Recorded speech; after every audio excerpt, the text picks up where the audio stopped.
Hey guys, welcome back to my channel. I'm excited to share with you.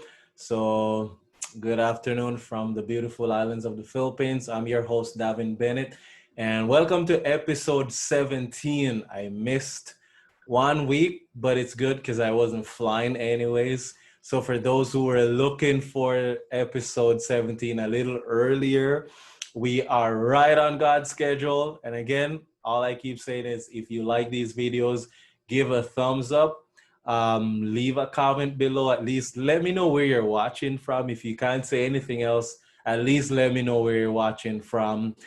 Subscribe to the channel, hit that bell so you will be informed every time I upload a video. And I always encourage you, if these videos are a blessing to you and your family, don't be selfish. Why not share the content with family and friends and those that you think can benefit from it? So, without further ado, let's go straight into episode 17.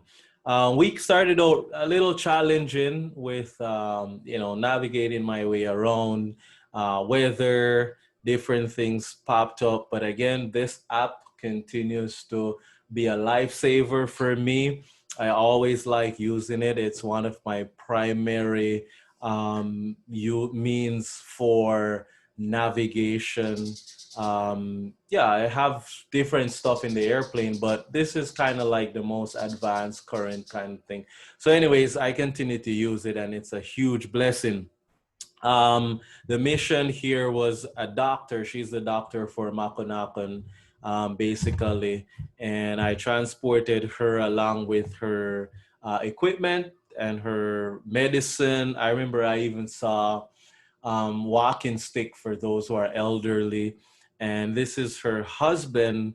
Basically, he's a police officer. So I transported both of them into that little area called Makonakon, and they were very happy. If you are one of the followers to my Facebook page, there's actually a video interview with this doctor. So you want to know her name and what her experience was like flying, you can go over to Flying by Faith on Facebook and you will find that video there after I did the flight. After dropping her off, I picked up this patient here. It's actually a pregnant lady. This is her husband, one of the nurse in the Villacan area, and that's their daughter. Now, this lady has a story. It's actually her fourth time flying with us, her third time with me, and one other time with the other pilot. And basically, for those who are, again, if you're a Facebook person, you're missing out if you're not, right? Because I share videos. We actually did a video while dropping some medicine from the airplane. So we packaged it up and we dropped it from the window in front of the city hall or the municipal hall. And the husband went out, he picked it up so she can have it. And what was happening, she's pregnant, she's having a lot of severe pain, so she needed this medicine.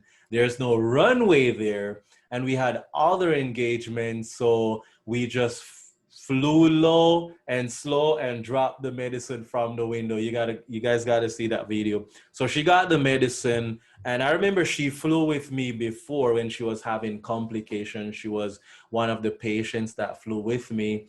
So to see her again, having flown with us 4 times already, it was a blessing. And she was telling me that it's pretty much time to go in and have the baby.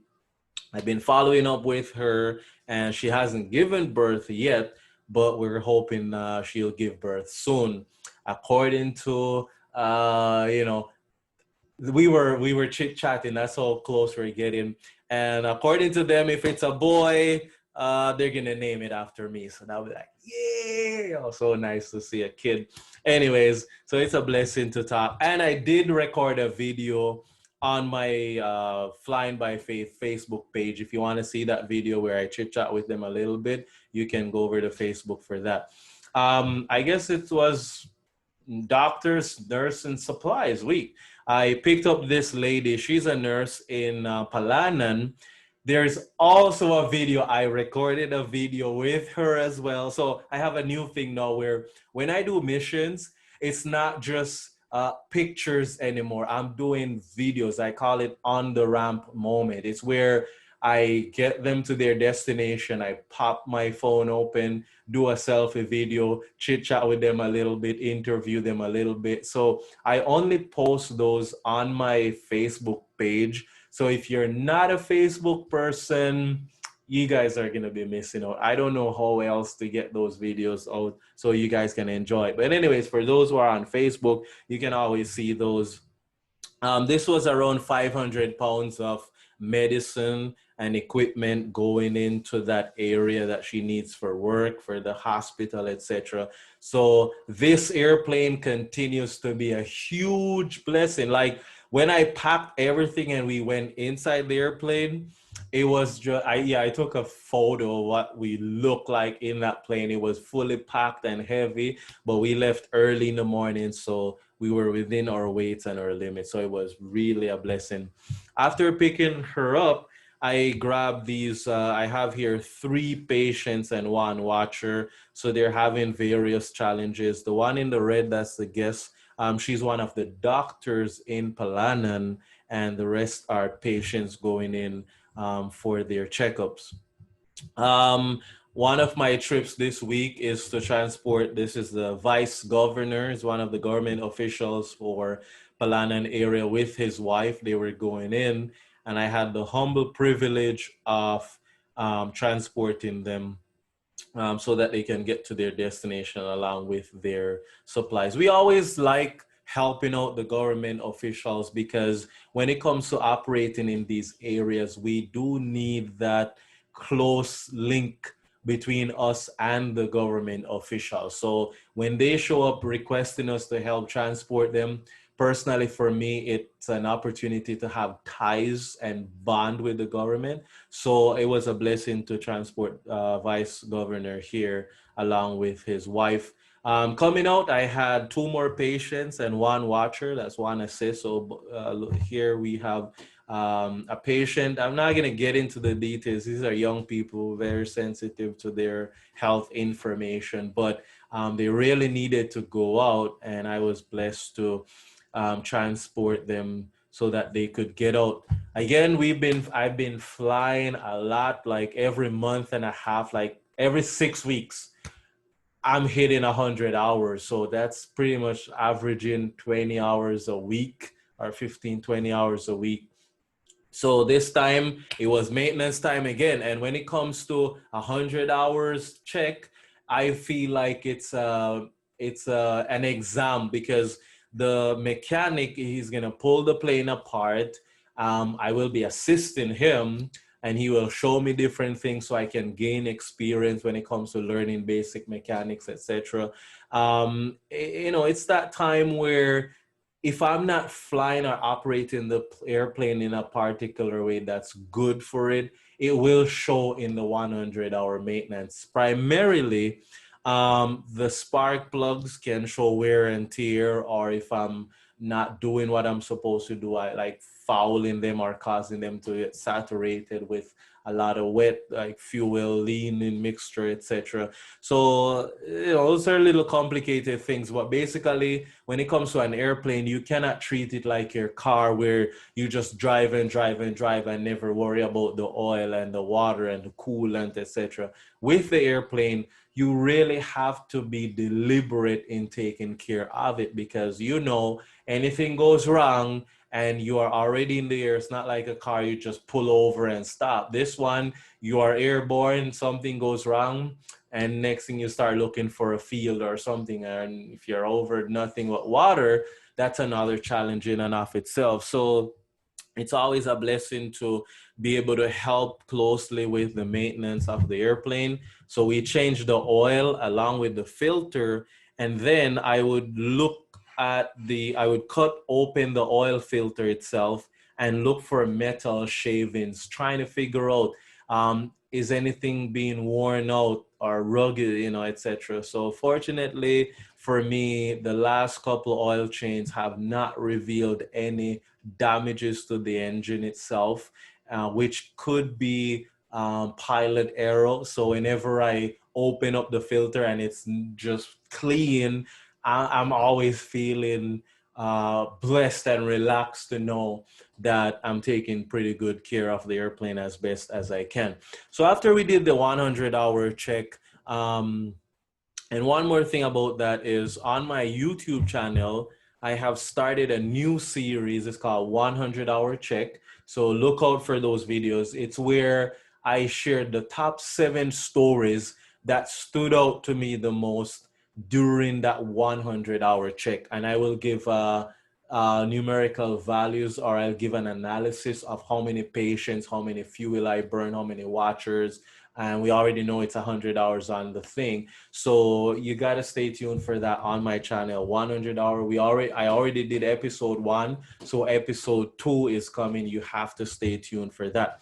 After the 100-hour check, I went back to flying again, picked up these 2 patients with their watcher returning home, etc. Actually, one successful story here. The little boy was the patient. That's his mom in the blue, and they're returning home after getting their checkup. And these are 2 individuals trying to get back home. One in the orange is the auntie of one of my government contacts. She was heading home.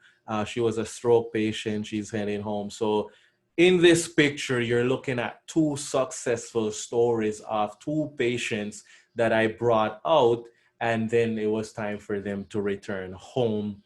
And that's always a blessing.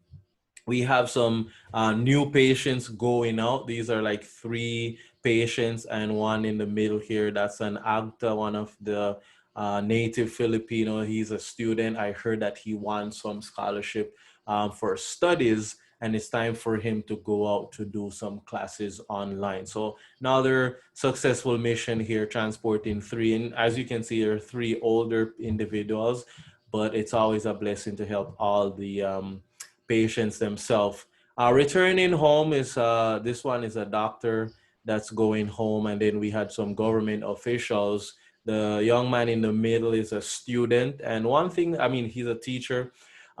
He wanted to ride with me the day before, but I didn't have the space and the fuel to do another flight. And after I was successfully able to help him the next day, I commended him on his attitude, because sometimes people behave a little restless. Sometimes they get angry. They say mean things when we are not able to help everybody. Some people, they cry, they have drama, like it's not that pretty with everyone when we can't help some people. So I really commended him that it took him 2 days to fly with me, but throughout the whole thing, he was very patient, he cooperated, and he just waited for his opportunity to be able to travel.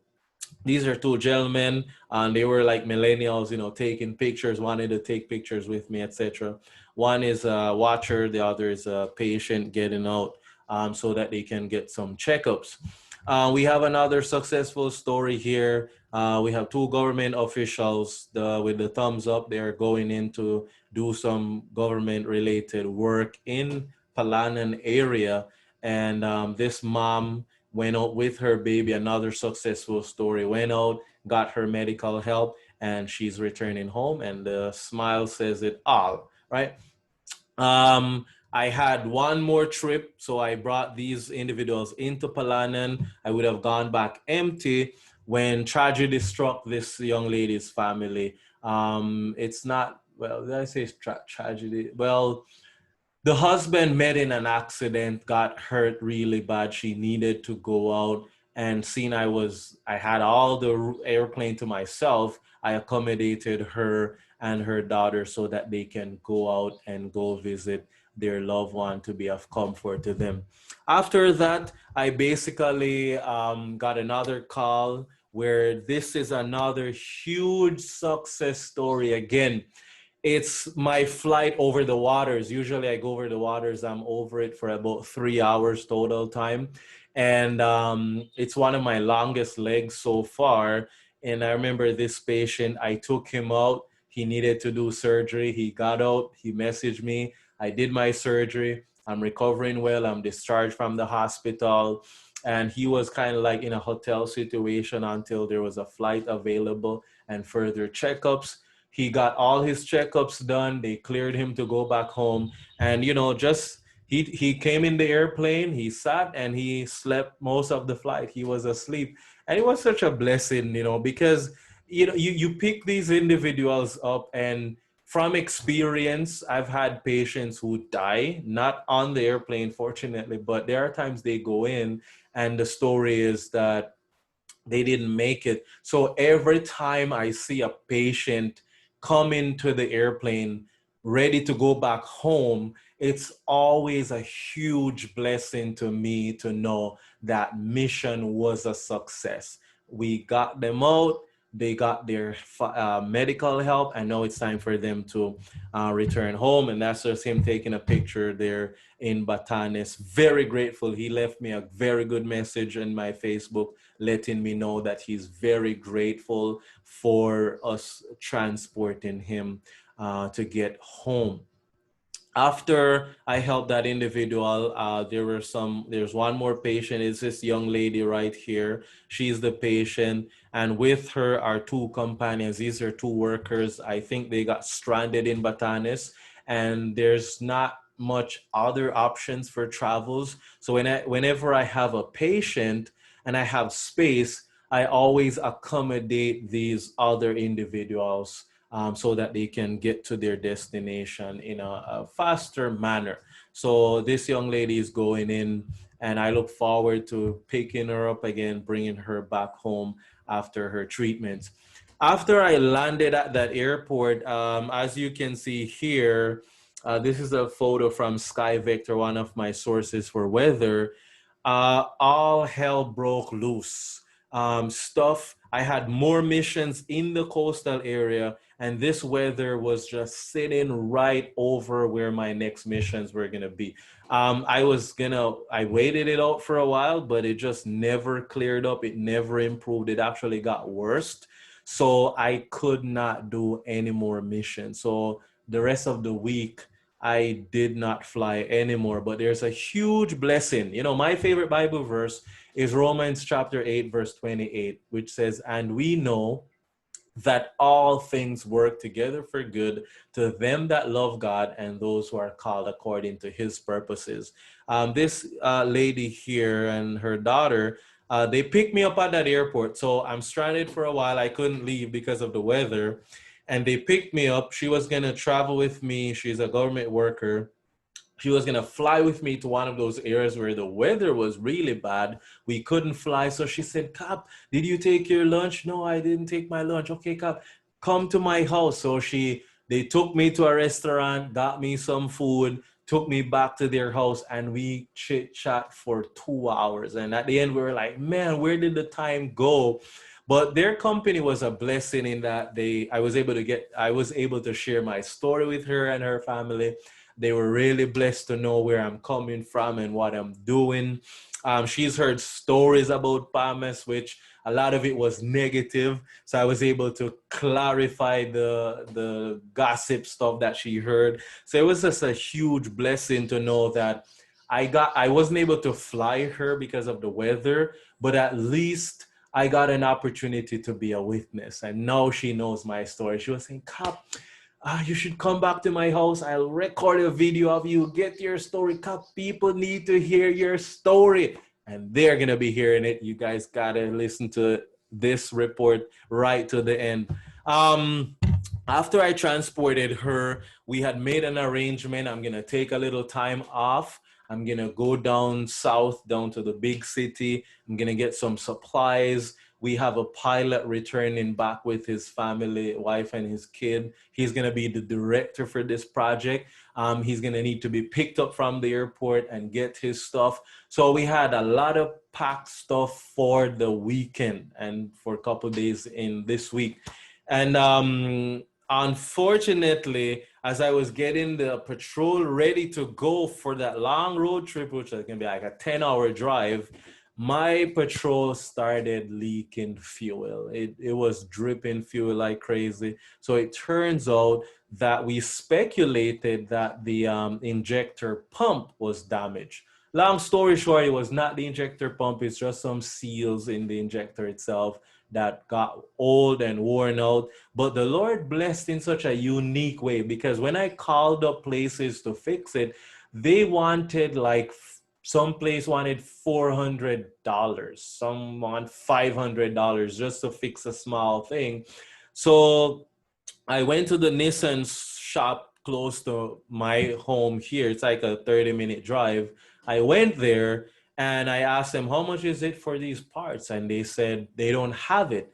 And then one of the worker looked at me. He's like, are you with Thomas, the Adventist Mission Aviation? I said, yes.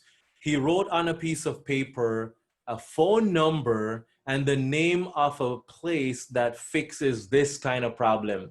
I called the number and I got the address. So I went there. On my way there, yeah, I got lost. So I had to call them. They came and they met me halfway. And when they came, they met me. As soon as he met with me, as soon as the mechanic met up with me and I followed him to the shop, his phone rang.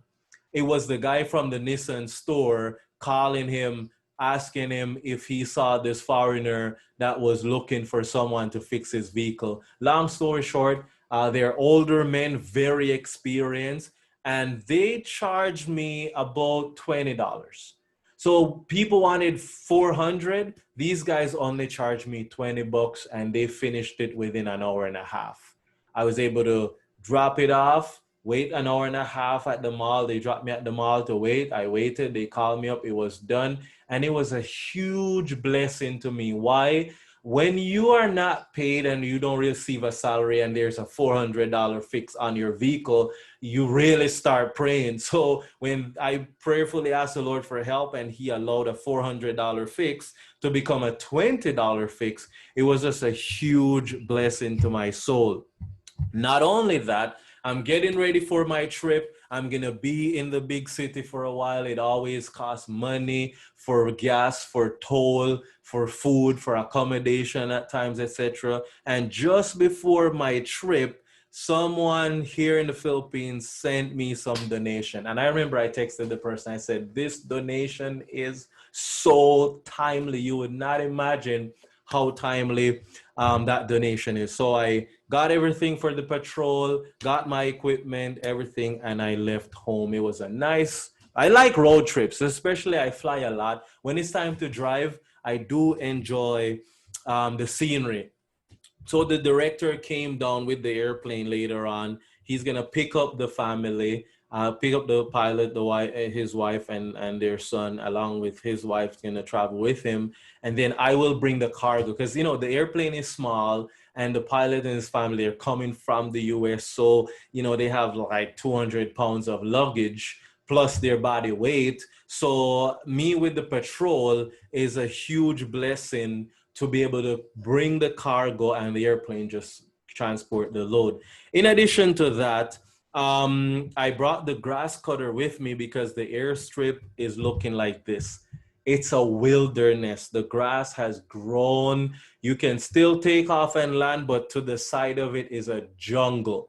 So I told my director, I said, man, I'm willing to take a break from flying, just cover for me, and I will get my grass cutter. I'll go down there and I'm gonna cut grass. Look at this wilderness, guys. It's a forest down there, but look at that. So before and after. You see the difference, right? Huge difference. Now, I'm gonna be honest with you.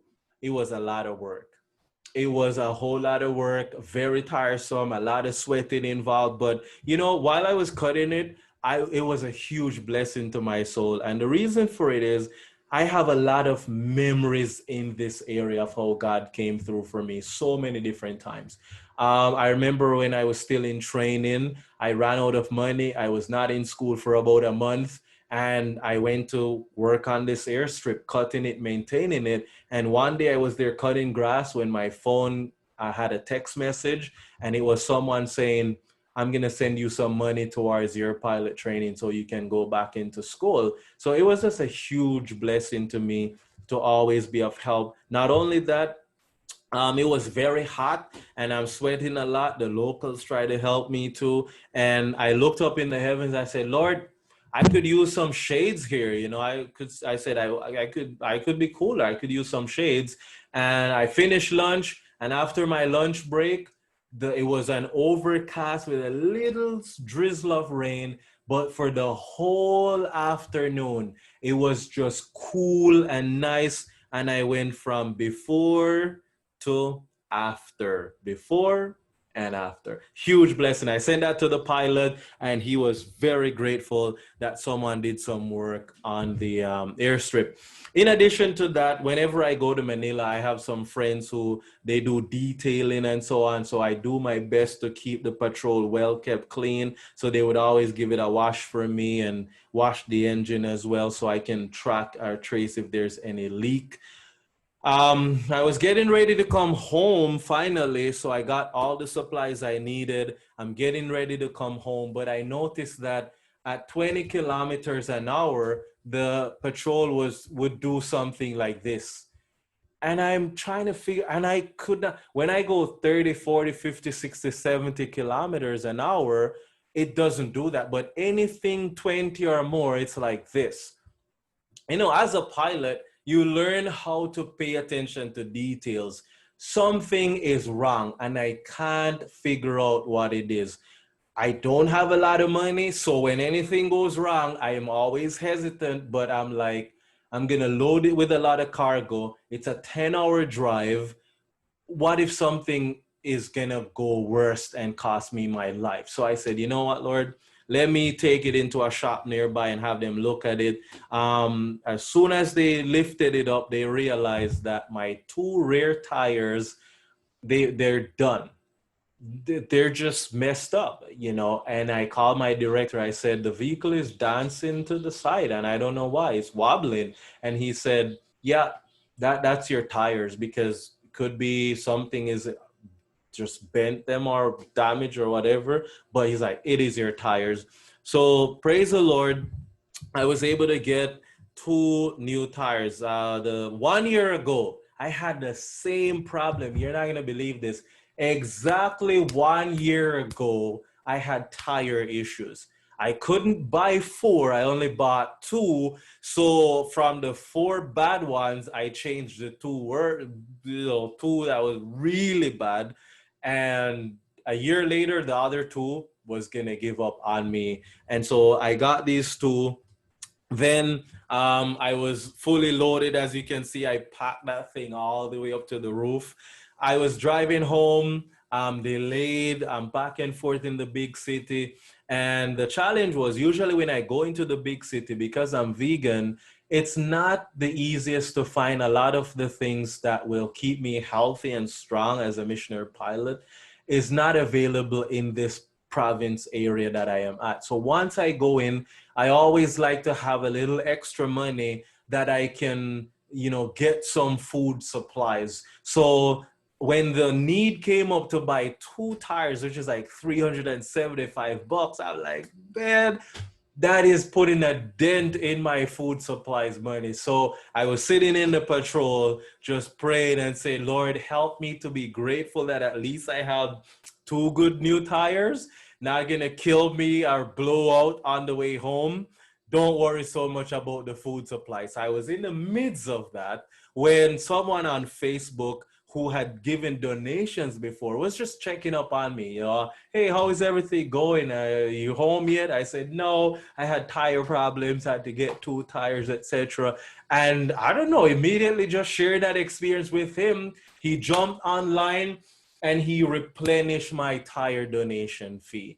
And I remember I was telling him, I said, man, you have just fed a missionary pilot, because I used that money to get tires. Now you replenish it by what I spent is going back into my grocery money. So I was able to stock up on a lot of food supplies, and we had equipments for the project that I was asked to pick up that was paid for by the director. So it was just a huge blessing.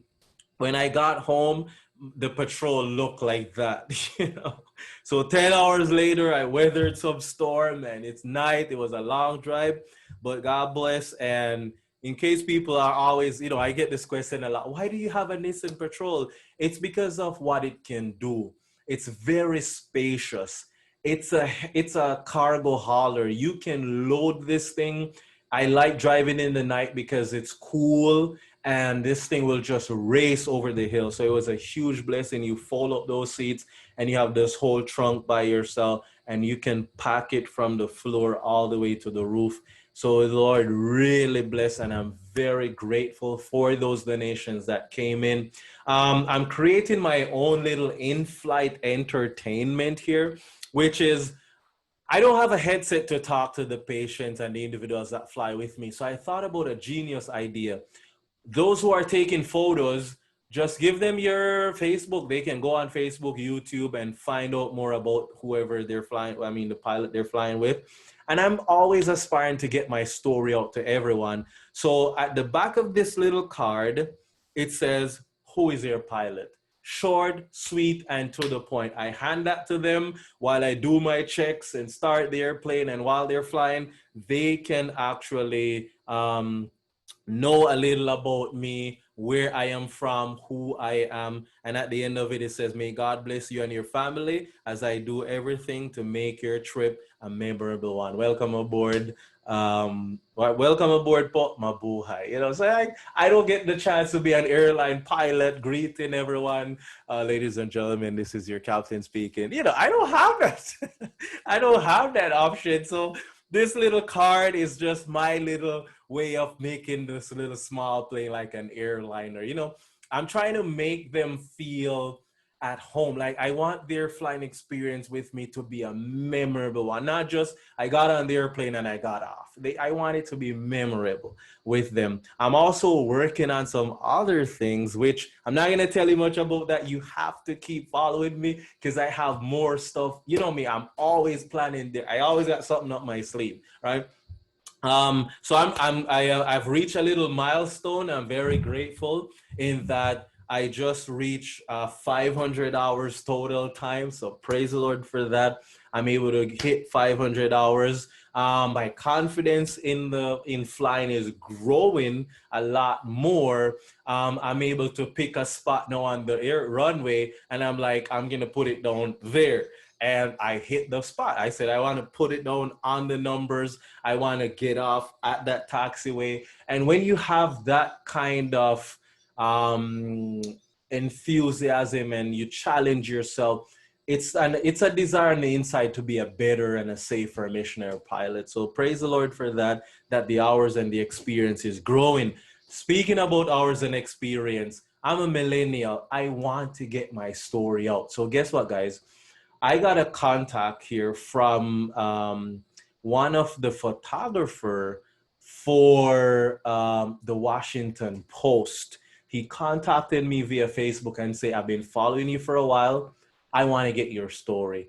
I was like, "Really?" He's like, "Yeah." And he sent me a link of stories that he wrote for the Washington Post. So he said, "I'm going to present the proposal to my boss. We'll see if it will be approved."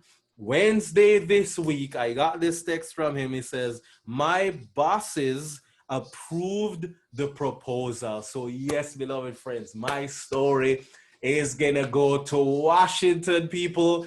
They're gonna hear how I got to become a mission pilot, where I'm coming from, etc., etc., etc. We are in dialogue now, working and coordinating. So you have to stay tuned for that. That video, I was like, man, this is gonna be my big break. This is gonna be the viral video.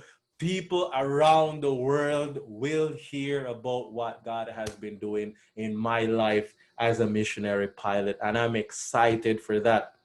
Coming home, some of my perishable items were perishing, so I had to top up on some ice because it's a 10-hour drive. So I had to load up on some ice to keep my perishables fresh so that I can get home to share these things. Again, I keep saying that without your prayers and your support, it would not be possible to do what we are doing. And I just want to pause here to say, recently, a lot of the help that we have been getting. It's from Christian pilots who have been following my story. They have taken the time out to send me personal messages. They have taken the time out to get to know me personally. They have been sending donations in, and that's what keeps the work going. That's what keeps my personal needs taken care of, and that's what keeps us able to continue to take care of whatever things need to be taken care of around the ministry, environment, and so on. So if you like what we do and you want to support it in any shape or form, this photo here, my website is by his stripes ministries 1844.com. There will be a link to to my website in the description bar. So you go over to that website, click on give, and it will break down for you to show you where your donation goes and what exactly you can help to support. It shows you the aircraft needs, personal needs, etc. And that is always a blessing. So this week, I did not fly any at all. These flights I shared with you was from last week. 3 days last week I flew, but you know, it was just a huge blessing to be able to get a break from flying, get a break from this environment, go do something else.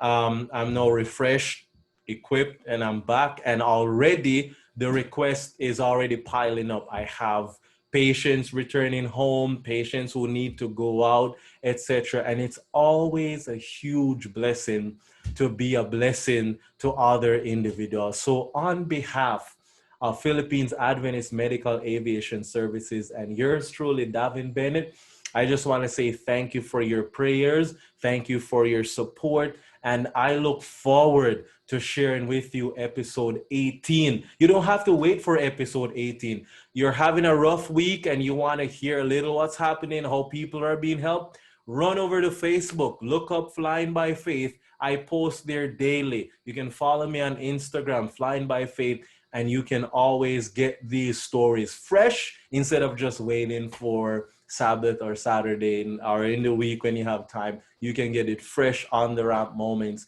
with me during the week with each mission. God bless and mabuhay from the Philippines, and we'll talk soon.